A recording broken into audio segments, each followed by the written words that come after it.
pertama, yang ketiga adalah doa yang nanti akan dibawakan oleh Bapak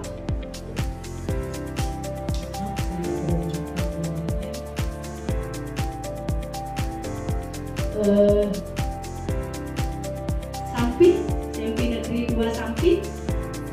Ya, satu orang, kita beri aplaus ibu yang sudah hadir untuk kegiatan kita hari ini.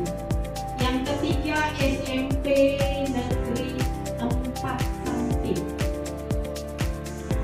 1, 2, 3. Ya, kita beri aplaus.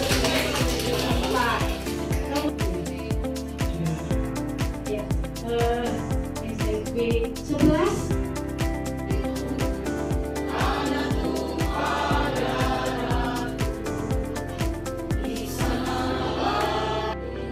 Indonesia ku bangsaku, bangsa dan tanah Indonesia bersatu. Hidup padaku, hidup negeriku, bangsaku.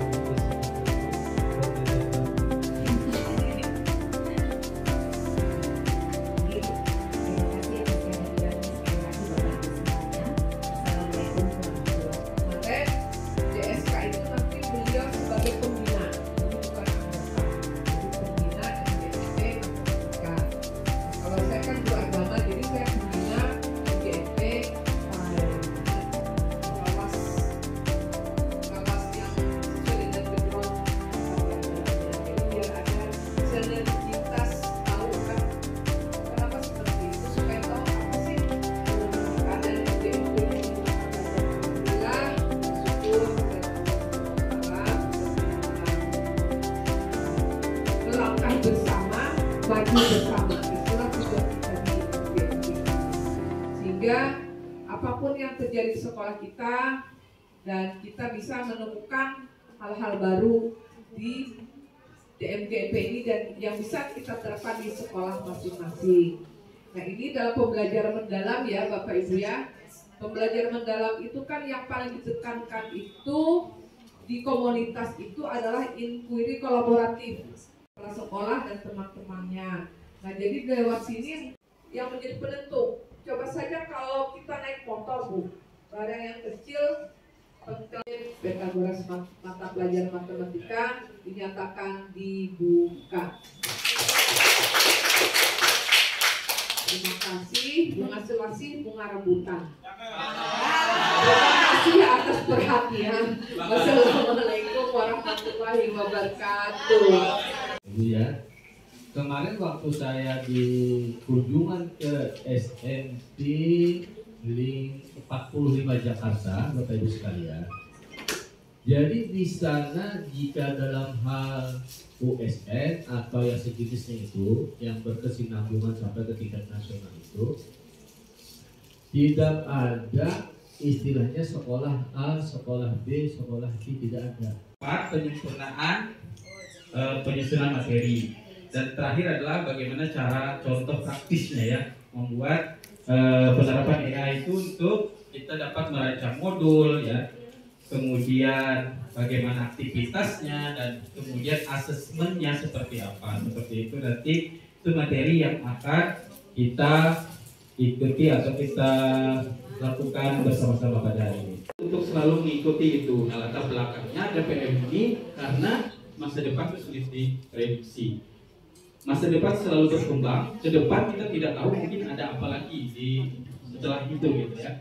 Nah, makanya setiap perubahan itu perlu disikapi gitu. Nah, kemudian dalam menyampaikan penjelasan ya, kemudian umpan baliknya, kemudian menyelesaikan masalahnya secara berkelompok itu semua dinilai. Jadi si Ibu Ida ini tidak hanya menilai hasil, perlu dinilai ternyata, tapi dia melihat anak-anak ini bekerja nggak, aktif nggak di kelas. Nah, seperti itu. Jadi lanjut Pak. Lanjut. Nah, Pak Basuki itu menerapkan praktik surface learning namanya. Sedangkan Bu Ida itu mempraktikkan deep learning atau pembelajaran mendalam. Tadi terlihat perbedaannya ya. Kalau surface learning itu dia fondasi awalnya dia harus menghafal rumus. Kalau dia tidak hafal dengan rumus itu akan kesulitan dalam mengerjakan atau menjawab soal. Jadi bagi anak-anak yang sulit menghafal dan ya, kurang dalam matematikanya biasanya akan kesulitan kalau dalam yang surface learning ini. Sedangkan deep learning ini penilaiannya tidak hanya satu asesmen saja. Kalau yang dinilai bukan hanya asesmen akhir, bukan hanya nilai akhirnya, tapi yang dinilai adalah juga prosesnya, ya. Nah, memastikan siswa benar-benar memahami konsepnya dan dapat mengaplikasikannya dalam berbagai situasi, terutama dalam kehidupan nyata biasanya supaya lebih bermakna, gitu ya. Bersaling bekerjasama dan berkolaborasi seperti itu ya. Belajar dan 4 kerangka pembelajaran yang terdiri dari praktik pedagogis, lingkungan pembelajaran, pemanfaatan digital dan kemitraan pembelajaran. Ini akan terlihat di MPP ya, Bapak Ibu, yang kalau kita bikin MPP itu pasti disuruh ada gitu, masukkan ini per macam ini dari yang tadi yang DPL dan sebagainya macamnya tadi.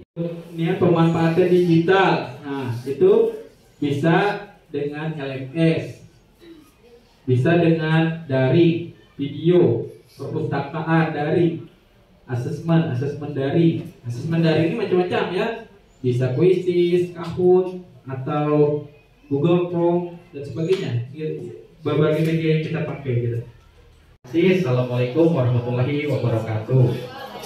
Saya kembalikan ke Ibu.